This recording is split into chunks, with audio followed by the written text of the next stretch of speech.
Parals, welcome back to Malayali. ഇന്ന് നമ്മൾ ചെയ്യാൻ പോകുന്ന ഒരു unboxing and review of the magic keyboard from apple. ഈ ഒരു റിവ്യൂ നിങ്ങൾക്ക് ഇതിന്റെ ടൈപ്പിങ്ങിന്റെ സൗണ്ട് കേൾക്കാം, എങ്ങനെയാണ് നമ്മുടെ മാക്ബുക്കിലോട്ട് കണക്ട് ചെയ്യാൻ നോക്കാം, പിന്നെ എന്തൊക്കെ കാര്യങ്ങളാണ് ഈ ഒരു ചെറിയ ബോക്സിൽ വരുന്നതെന്ന് നമുക്ക് നോക്കാം. ഡിലേ ചെയ്യാതെ നമുക്ക് നമ്മുടെ അൺബോക്സിംഗ് കാണാം. അപ്പോൾ നമുക്ക് നമ്മുടെ മാജിക് കീബോർഡ് ഇവിടെ അൺബോക്സ് ചെയ്യാം. എപ്പോഴും വരുന്നതിൻ്റെ കൂട്ട് തന്നെ നല്ലൊരു പാക്കേജിങ്ങിലാണ് ആപ്പിളിൻ്റെ ഈ പ്രൊഡക്റ്റ് വന്നത്. ഇതിലൊരു ചെറിയ പ്ലാസ്റ്റിക് റാപ്പ് ഉണ്ട്, നമുക്കതൊന്ന് കട്ട് ചെയ്ത് ഓപ്പൺ ആക്കാം.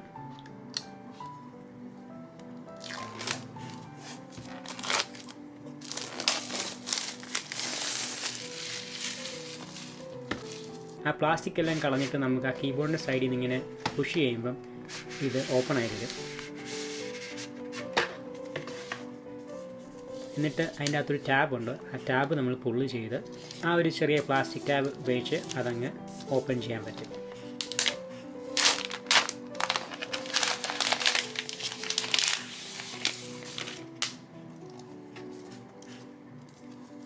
തൽക്കാലം നമുക്കതെല്ലാം മാറ്റി വെച്ചിട്ട് ബാക്കിയുള്ള കാര്യങ്ങൾ എന്തൊക്കെയാണ് വരുന്നതെന്ന് നോക്കാം. നല്ല നീളമുള്ള ഒരു USB Type A to lightning കേബിളുണ്ട്. അതുമാത്രമല്ല ചെറിയൊരു ക്വിക്ക് ഗൈഡും പിന്നെ എങ്ങനെയാണ് നമ്മുടെ കീബോർഡുമായിട്ട് കണക്ട് ചെയ്യുന്നുള്ള ഇൻഫർമേഷനും ഉണ്ട്.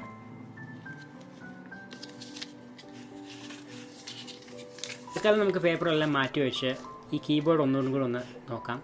ബാക്ക് സൈഡ് ഈ ഒരു ഷൈനി മെറ്റീരിയലാണുള്ളത്. ഇനി നമുക്ക് ഇതെങ്ങനെയാണ് നമ്മുടെ മാക്ബുക്ക് പ്രോയിൽ കണക്ട് ചെയ്യുന്നത് നോക്കാം.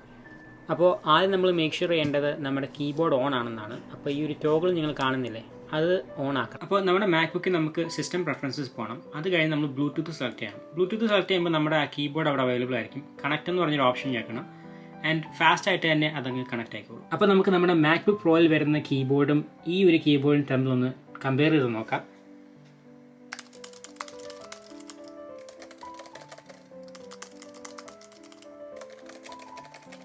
ഇതാണ് എനിക്ക് ഇച്ചിരി കൂടെ ക്ലിക്കി ആയിട്ട് തോന്നുന്നത് ആൻഡ് സംഹൗ ദാറ്റ്സ് സാറ്റിസ്ഫൈങ്. അപ്പോൾ ഈ ഒരു കീബോർഡിന് സിസർ മെക്കാനിസം ആണുള്ളത്, അതുകൊണ്ട് തന്നെ നല്ല കംഫർട്ടാണ് നമുക്ക് ടൈപ്പ് ചെയ്യാൻ. ഇനി നമുക്ക് എൻ്റെ ഒരു ഫേവറേറ്റ് ആയിട്ടൊരു ടൈപ്പ് ടെസ്റ്റിംഗ് വെബ്സൈറ്റിൽ പോയി ഇത് ഉപയോഗിച്ച് ഒന്ന് ടൈപ്പ് ചെയ്യാൻ നോക്കാം. ടൈപ്പ് ചെയ്യുന്നത് കാണാൻ ഇഷ്ടമില്ലാത്ത ആൾക്കാർ 1 മിനിറ്റ് സ്കിപ്പ് ചെയ്തോളൂ.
ഈ 100 വേർഡ്സ് പെർ മിനിറ്റ് ഞാൻ ടൈപ്പ് ചെയ്തത് ഈ ഒരു ക്യാമറ എൻ്റെ കീബോർഡ് ബ്ലോക്ക് ചെയ്യുമായിരുന്നു.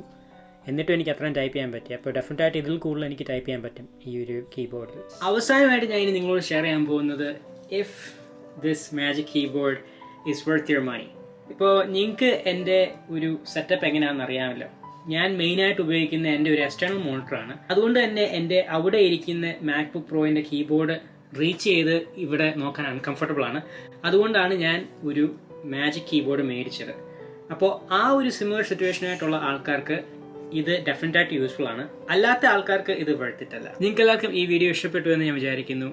നിങ്ങൾ ആരെങ്കിലും സബ്സ്ക്രൈബ് ചെയ്തിട്ടില്ലെങ്കിൽ സബ്സ്ക്രൈബ് ചെയ്യാൻ മറക്കരുത്. ലൈക്ക് ചെയ്യുക. നമുക്ക് അടുത്തൊരു വീഡിയോയിൽ കാണാം. തൽക്കാലം ബൈ.